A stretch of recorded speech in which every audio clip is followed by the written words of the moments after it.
জনাবলৈ লৈছো নেমুৰ উপকাৰিতাসমূহৰ বিষয়ে। দেহৰ দুৰ্বলতাৰ কাৰণে হোৱা শৰীৰৰ সকলো ধৰণৰ ৰোগ নিৰাময় কৰিব পাৰে নেমুৱে।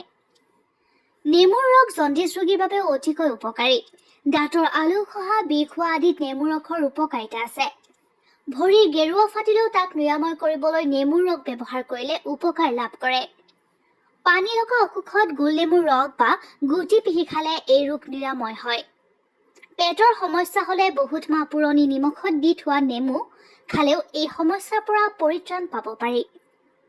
নেমুৰ আন এটা উল্লেখযোগ্য ভূমিকা হ'ল যে গৰমৰ দিনত মানৱ দেহৰ পৰা ঘামৰ লগত অধিক পৰিমাণে খনিজ পদাৰ্থ আৰু গাৰ পৰা দুৰ্গন্ধ ওলোৱা দেখা যায়। তেনে ক্ষেত্ৰত নেমুৰ চৰ্বতে দেহত হ্ৰাস পোৱা খনিজ পদাৰ্থ আৰু গাৰ পৰা দুৰ্গন্ধ ওলোৱা দেখা যায়। তেনে ক্ষেত্ৰতেই নেমুৰ চৰ্বতে দেহৰ হ্ৰাস পোৱা খনিজ পদাৰ্থৰ অভাৱ পূৰণ কৰে আৰু আমাৰ শৰীৰটো ডিটক্স কৰাত সহায় কৰে। এই উক্ত কথাখিনি বহুতো তথ্যৰ পৰা সংগ্ৰহ কৰিছো আৰু আপোনালোকৰ যদি বিশেষ জানিবলৈ থাকে তেনেহ'লে ডক্তৰৰ পৰামৰ্শ ল'ব। ধন্যবাদ।